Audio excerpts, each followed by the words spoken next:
বাংলাদেশের সিটি হচ্ছে ঢাকা। তো আমাদের ঢাকা শহরে অনেক ফ্লাইওভার রাস্তাঘাট হয়েছে অনেক সুন্দর।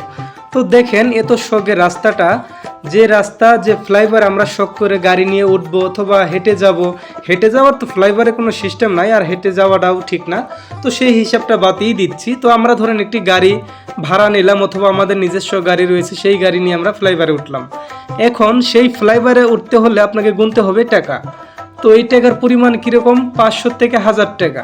আপনি যে টুলে পড়বেন সেই টুলের যে রেট রয়েছে সেই রেট অনুযায়ী আপনাকে টাকা গুনতে হবে। তো দেখেন আমাদের দেশে সরকারে বলেন অথবা সরকার ছাড়া তো কিচ্ছু হয় না। দেশে রাস্তাঘাট বলেন যাই বলেন না কেন, এইসব সরকারেরই হাত আর কি। সরকার যেহেতু রাস্তাঘাট করেছে, অনেক সুন্দর ফ্লাইওভারগুলো করেছে, তো এখন সেই ফ্লাইওভারে উঠতে যদি আমাদেরকে টাকাই গুনতে হয়, তাহলে সেই ফ্লাইওভারে উঠে যে আমরা মনের শখে ঘুরবো অথবা কোনো জায়গায় যাব, তাহলে কোনটা হইলো বলেন?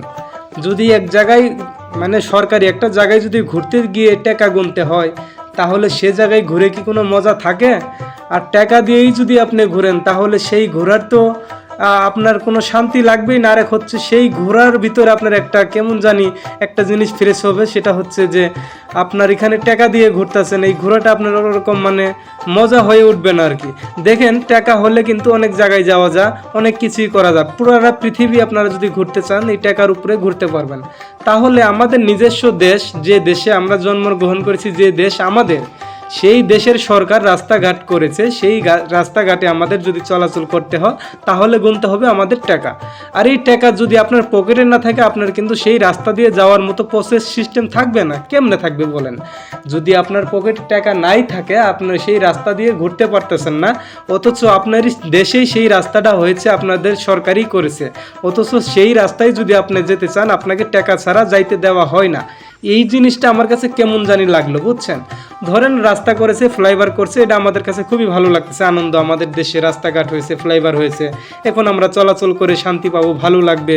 তো এই ক্ষেত্রে যদি আমাদের টাকা দিতে হয়, তাহলে সেই ভালো লাগাটা কোথায় গেল? আর সেই ভালো লাগাটা কেমনে কাজ করবে বলেন? তো আমি ঢাকায় যাচ্ছি, তো আমি রাস্তা দিয়ে যাচ্ছিলাম, তো আমি বিশেষ করে এটা ঢাকায় যাচ্ছিলাম একটি কারণে, যাই হোক সেই কারণে যা কালেই যখন আমি এখানে টুল পাইলাম, একটা ফ্লাইওভারে গাড়িটা উঠলো, ওঠার একটু পরে একটা টুল বাড়াইলো। তো টুলটা সামনে, তারপরে অটোমেটিক গাড়ি সিগন্যাল, মানে গাড়ি থেমে গেল, কারণ গাড়ি থামবেই, না থেমে তো উপায় নাই। এই জায়গায় তারা সিগন্যাল দিয়ে রাখছে, যদি আপনি ইচ্ছাকৃতভাবে না থামেন, তাহলে তারা মূলত তাদের সিগন্যাল রয়েছে, সেই সিগন্যালটা উঠাই দিবে, তারপরে গাড়ি যাওয়ার মতো আর সিস্টেম থাকবে না। ওতে যারা বুঝে তারা আগের থেকেই গাড়ি ব্রেক করে ফেলে এই টুলের আগে। তো এখানে দেখেন গাড়ি ব্রেক করার পরে তারপরে তার টুলের যে রেট রয়েছে, তার মূল্যটা পরিশোধ করে কিন্তু আপনাকে এই রাস্তা দিয়ে গাড়ি নিয়ে চলতে হবে। তাহলে আমার কথা হইলো, আমি যে বাংলাদেশের একজন নাগরিক হয়ে রাস্তা দিয়ে ঘুরতে যাব, যখন এই সময় যখন আমার কাছে টুলের টাকা নেওয়া হবে, তখন আমার কাছে এমন লাগবে যে এইটুই ফ্লাইওভার অথবা এই রাস্তায় আমার আসার চাই না, আসাটাই ভালো ছিল। কারণ না আসাই ভালো ছিল, এই জন্যই বলছি যে আমি তো লোকাল রাস্তা দিয়ে গেলে হয়তো বা একটু জ্যামজট থাকতো, জ্যামজট হয়তো রাস্তা একটু ভাঙা থাকতো, এই আর কি। তো এখন এর চেয়ে একটু ভালো খুঁজতে যাই, আর ভালো আমাদের সরকার করেছে, কিন্তু করে লাভ নাই, সেটার জন্য সরকারের টাকাই নিচ্ছে। তো দেখেন অনেক রাস্তাঘাট করেছে, এতে আমাদের চলাচল করি বা যাই না করি না কেন, বিভিন্ন ব্রিজ রয়েছে বাংলাদেশে, বড় বড় সেতু, ব্রিজ করেছে নদীর উপর দিয়ে, সেই প্রত্যেকটা ক্ষেত্রে কিন্তু আমাদের টাকা দিয়েই চলতে হতে। এইসব করা না করা আমাদের সিস্টেমে, মানে আমাদের সুবিধাজনক কিচ্ছু হয় না, কারণ তারা যদি কিছু করে এর বিনিময়ে তারা টাকা নিয়ে আমাদের সেখানে চলাচল করার সুযোগ দেয়। তাহলে ওতে এগুলো করা না করা। প্রিয় দর্শক, আমি ঘুরতে এসেছিলাম ঢাকা একটি কারণে। তো যাই হোক, আমার কাছে যেরকম মনে হয়েছে আমি সেইটুকুই আপনাদের মাঝে শেয়ার করেছি।